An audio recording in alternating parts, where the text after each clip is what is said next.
Hello guys, welcome back to our channel simplified study official. तो guys, आज की video में हम करने वाले हैं बीकॉम 5th सेम की मैनेजमेंट अकाउंटिंग की बुक से चैप्टर ह्यूमन रिसोर्स अकाउंटिंग। तो आज की वीडियो में हम देखेंगे कि एचआरए यानी कि ह्यूमन रिसोर्स अकाउंटिंग क्या होता है, और साथ ही साथ जो मेथड्स हैं ह्यूमन रिसोर्स अकाउंटिंग के, वो आज की वीडियो में देखने वाले हैं। और गाइस, मैनेजमेंट अकाउंटिंग की फुल प्लेलिस्ट का लिंक आपको डिस्क्रिप्शन में मिल जाएगा, जिसमें आपको सारे चैप्टर्स एंड टॉपिक्स और साथ ही साथ हर चैप्टर के इंपॉर्टेंट क्वेश्चंस भी मिल जाएंगे।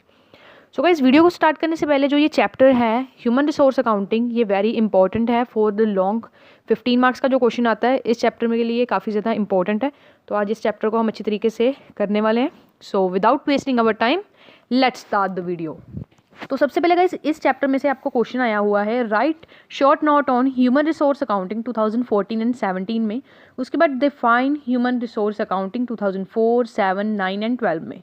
एंड इसके बाद आपको 15 में भी, 11 में भी, ये हर साल कह सकते हो ये आता ही है, ठीक है। तो सबसे पहले हम ये देखेंगे कि ह्यूमन रिसोर्स अकाउंटिंग क्या होता है।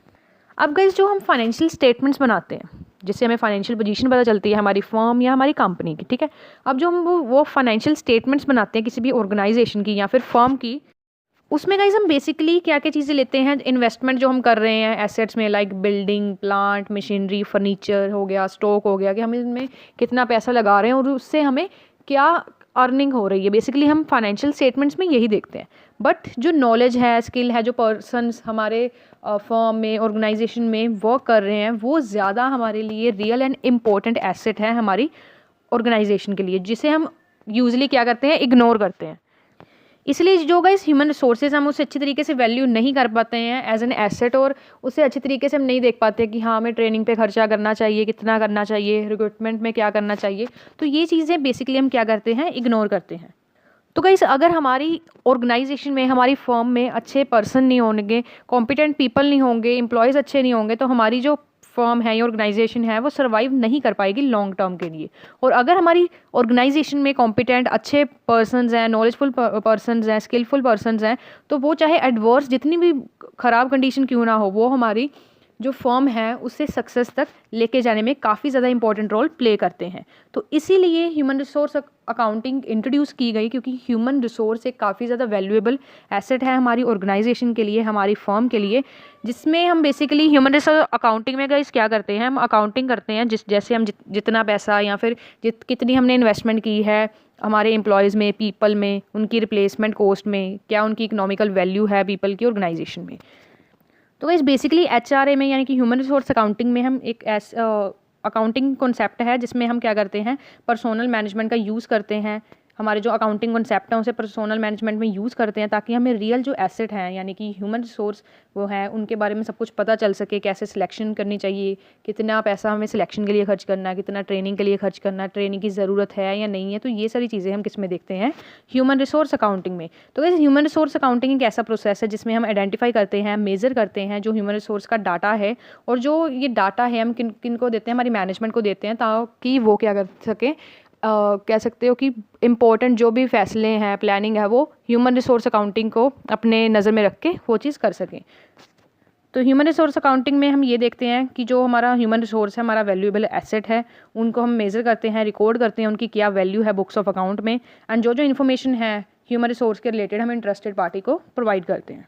तो गाइस, अब आपको समझ आ गया होगा कि ह्यूमन रिसोर्स अकाउंटिंग क्या होता है। अब इसके क्या क्या सिग्निफिकेंस है, क्या इंपॉर्टेंट है या एडवांटेज है, one of the same thing, ये देखते हैं। सबसे पहले है गाइस डिसीजन मेकिंग। जो ह्यूमन रिसोर्स अकाउंटिंग है वो हेल्प करती है मैनेजमेंट डिसीजन मेकिंग को, जिसमें हम man power planning, recruitment, selection, training and development, ये सारी चीज़ें हम अच्छी तरीके से कर सकते हैं ह्यूमन रिसोर्स अकाउंटिंग के साथ। नेक्स्ट है guys valuation of human resource. Human resource accounting provide करता है ऐसी इन्फॉर्मेशन जिससे हम वैल्यू कर सकते हैं ह्यूमन एसेट्स को, जिससे हम ईयर बाय ईयर कंपैरिजन कर सकते हैं कि हाँ, पहले हमारी ह्यूमन रिसोर्स इतनी थी, अब इतनी हुई है, उससे हमें क्या फ़ायदा हुआ है या क्या नुकसान हुआ है। नेक्स्ट है provide information about the capability of organisation. Human resource accounting हमें एक ऐसा डाटा, कह सकते हो, शेयर होल्डर्स को, क्लाइंट हो या इन्वेस्टर्स को प्रोवाइड करती हैं, जिससे वो ऑर्गेनाइजेशन की स्ट्रेंथ एंड वीकनेस के बारे में पता चल सके। नेक्स्ट है major cost. Human resource accounting help करती है, जिससे हम जो कॉस्ट है बिजनेस फर्म की, कितनी कॉस्ट उसकी रिक्रूटमेंट में लगी है, सिलेक्शन पे लगी है, कितनी कॉस्ट ट्रेनिंग पे एंड डेवलपमेंट पे लगी है ह्यूमन एसेट्स की। नेक्स्ट है facilitate effective human resource management. Human resource accounting हमें प्रोवाइड करती है नेसेसरी इन्फॉर्मेशन जिससे हम इफेक्टिव मैनेजमेंट अच्छी तरीके से फैसिलिटेट कर सकें एंड हमारी जो ऑर्गेनाइजेशन है वो ग्रोथ एंड सक्सेस की तरफ जा सके। नेक्स्ट है guys report changes in human resources. जो ह्यूमन रिसोर्स अकाउंटिंग है वो बेसिकली हमें ऐसा इन्फॉर्मेशन सिस्टम प्रोवाइड करती है जिससे मैनेजमेंट को पता चलता है कि हाँ उन्हें टाइम टू टाइम क्या क्या चेंजेस करने चाहिए। नेक्स्ट है true and fair view of financial position. अब जो अगर हमारे ऑर्गेनाइजेशन में टैलेंटेड एंड स्किल पर्सन्स होंगे, ऑर्गेनाइजेशन में काम कर रहे होंगे, जैसे मैंने आपको कहा वही रियल एसेट्स हैं, तो हमारी जो फर्म है वो भी अच्छी तरीके से वर्क कर पाएगी। इससे हम ट्रू एंड फेयर व्यू पता चलता है हमारी क्या फाइनेंशियल पोजीशन है फर्म की। नेक्स्ट है improve the efficiency of employ. Human resource accounting जैसे मैंने आपको कहा बताती है कि हमें कितनी रिक्रूटमेंट करनी चाहिए, ट्रेनिंग करनी चाहिए, ठीक है, ये सारी चीज़ें मैन पावर प्लानिंग करनी चाहिए। उससे हमारे जो एम्प्लॉयज़ की एफिशिएंसी है वो क्या होगी, इंक्रीज़ होगी। नेक्स्ट है गाइस इम्प्रूव प्रॉफिटेबिलिटी तो इंक्रीज़ होगी क्योंकि हमें पता होगा कि हमारी इतनी कॉस्ट लगी है, उस हिसाब से हम सारे हमारे कह सकते हो प्रोविजंस बनाएंगे, खर्चे उस तरीके से करेंगे तो हमें पता चलेगा प्रॉफिटेबिलिटी इंप्रूव होगी। नेक्स्ट है effective utilisation of human resources. Human resource accounting में ह्यूमन रिसोर्स हमें एसेट के रूप में देखते हैं और इन्वेस्टमेंट के रूप में देखते हैं, तो हमें पता चलेगा कि हमें कितना रिटर्न ह्यूमन रिसोर्स अकाउंटिंग से मिलेगा। तो ये अभी हमने पढ़े हैं importance, advantages and significance. Next हम पढ़ेंगे objectives of human resource accounting. ये 2011 में क्वेश्चन आया हुआ है। तो क्या क्या ऑब्जेक्टिव हैं ह्यूमन रिसोर्स में? हम वैल्यूएबल एसेट देखते हैं, ह्यूमन रिसोर्स एक वैल्यूएबल एसेट है, ये हमें ह्यूमन रिसोर्स अकाउंटिंग प्रोवाइड करता है जिससे हम वैल्यूएशन कर सकते हैं ह्यूमन रिसोर्सेज की। मैनेजरियल अवेयरनेस इसे इंक्रीज़ करता है, प्रॉफिटेबिलिटी बढ़ाता है। हम इससे देख सकते हैं कि हमने कितनी इन्वेस्टमेंट की है ह्यूमन रिसोर्सेज में। इसमें हम कॉस्ट को मेज़र कर सकते हैं बिजनेस फॉर्म की, चाहे वो रिक्रूटमेंट हो, सिलेक्शन हो, ट्रेनिंग हो। इससे हम इस इफेक्टिव मैनेजमेंट जो है सिस्टम अपने ऑर्गेनाइजेशन में बना सकते हैं। इससे हम काफ़ी ज़्यादा information, valuable information human resource accounting हमें प्रोवाइड करती है, जैसे man power planning and control, recruitment and selection, training and development of human resources. ये हमें साउंड एंड इफेक्टिव कंट्रोल जो है ह्यूमन रिसोर्सेज का प्रोवाइड करती है human resource accounting. Next is most important question इस चैप्टर का, methods of human resource accounting. तो बेसिकली गाइस अगर हम बात करें methods of human resource accounting के, बेसिकली दो मेथड्स हैं। पहला है कॉस्ट बेस्ड मेथड, दूसरा है वैल्यू बेस्ड मेथड। तो गाइस कॉस्ट बेस्ड मेथड में भी चार मेथड्स हैं। पहला है हिस्टोरिकल कॉस्ट मेथड, दूसरा है रिप्लेसमेंट कॉस्ट मेथड, तीसरा है opportunity cost method and fourth one है standard cost method. Next value based method में भी हमारे टोटल 5 मेथड्स आ जाते हैं। Lev and Schwartz method, Flamholtz model, Morse net benefit model, certainty equivalent net benefit model and Jaggi and Lau model. तो ये सारे मॉडल्स मतलब दो मेथड्स हैं, उसके आगे ये आगे मेथड दिए गए हैं। तो गाइस सबसे पहले हम कॉस्ट बेस्ड मेथड पढ़ेंगे। पहला है हिस्टोरिकल कॉस्ट मेथड। तो गाइस ये मेथड बर्मेट, फ्लैमहोल्ट्ज एंड पेल ने दिया था। इस मेथड के अकॉर्डिंग ऑर्गेनाइजेशन की इन्वेस्टमेंट है जो एम्प्लॉय की, उसमें हम 5 कॉस्ट पैरामीटर्स को देखते हैं। पहला है recruiting, acquisition, training, familiarisation and development. ये जो हिस्टोरिकल कॉस्ट मेथड है ये हमें सजेस्ट करता है कि हम इंस्टेड ऑफ हम चार्ज करेंगे जो कॉस्ट है रिक्रूटमेंट, एक्विजिशन, ट्रेनिंग एंड फैमिलाइजेशन की एम्प्लॉयज़ की, जो हम प्रॉफिट एंड लॉस में से चार्ज करने के बजाय हम क्या करेंगे, इसे कैपिटलाइज करेंगे बैलेंस शीट में एंड देन उसके बाद हम रिटर्न ऑफ कर देंगे सारे एक्सपेक्टेड सर्विसेज पीरियड एम्प्लॉयज़ की। नेक्स्ट है replacement cost method. Replacement cost method किसने सजेस्ट किया था? रेंसिस लिकर्ट ने। रिप्लेसमेंट कॉस्ट में हम देखेंगे कि कितनी रिप्लेसमेंट कॉस्ट आई है एक एम्प्लॉय को दूसरे एम्प्लॉय से बदलने के लिए, ठीक है। जैसे इसमें सारी कॉस्ट आ जाएगी क्या, recruitment, selection, training and development की सारी कॉस्ट आ जाएगी। मतलब एक मान लो 2 एम्प्लॉयज़ हैं ए एंड बी, ए के बदले हमने बी को रखना है, तो ए को हटाने के लिए जितनी भी कॉस्ट लगेगी बी को लाने के लिए वो हम इसमें कंसीडर करेंगे। नेक्स्ट है अपॉर्चुनिटी कॉस्ट। अपॉर्चुनिटी का कॉस्ट होता है cost of next best alternative for. For example guys आपने टीवी एंड लैपटॉप लेना है, ठीक है, टीवी एंड लैपटॉप लेना है, तो अब आपके पास 10,000 है सपोज, तो आप दोनों में से एक चीज़ ले सकते हो, या 20,000 है, ठीक है, दोनों में से एक चीज़ आप ले सकते हो, या टीवी या क्या ले सकते हो, लैपटॉप। फॉर एग्जांपल जो आपका टीवी है वो 8,000 का है एंड जो आपका लैपटॉप है वो 10,000 का है। दोनों में से मान लो आपने टीवी लेना है, तो टीवी आपने ले लिया, जो चीज़ आपने छोड़ी, आपने क्या छोड़ा, लैपटॉप। लैपटॉप का क्या प्राइस है, 10,000, तो वो आपकी होती है अपॉर्चुनिटी कॉस्ट, जिसको आपने छोड़ा that is your opportunity cost. तो अपॉर्चुनिटी कॉस्ट मेथड सजेस्ट किया था हैंकीमैन एंड जोन्स ने 1967 के। इस मेथड में कंसीडर की जाती है कि इसमें हम अपॉर्चुनिटी कॉस्ट को एस्टिमेट करेंगे जब हम ह्यूमन रिसोर्स को कैलकुलेट करेंगे इस अकॉर्डिंग, ठीक है। अपॉर्चुनिटी कॉस्ट का मतलब है क्या क्या वैल्यू है एम्प्लॉय की इन इट्स अल्टरनेटिव बेस्ट। जैसे मैंने आपको कहा 2 एम्प्लॉयज़ है, वो देखेंगे कि क्या अपॉर्चुनिटी कॉस्ट है दोनों एम्प्लॉयज़ की।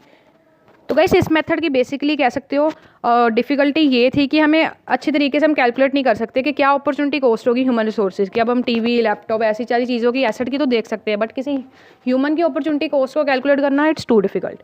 नेक्स्ट है स्टैंडर्ड कॉस्ट मेथड। इस मेथड के अकॉर्डिंग हम स्टैंडर्ड कॉस्ट जैसे कि requirement, selection, training and development different grades देते हैं एम्प्लॉयज़ को, जिससे हम एनुअली डिटरमाइन कर सकते हैं एज एन एसेट। ठीक है, नेक्स्ट है guys value based method. Value based method में जैसे मैंने आपको बताया 5 मेथड्स हैं। पहला है लीव एंड स्केचवेड मॉडल, दूसरा है Flamholtz model, third one is Morse net benefit model, fourth one is certainty equivalent net benefit model and last is Jaggi and Lau model.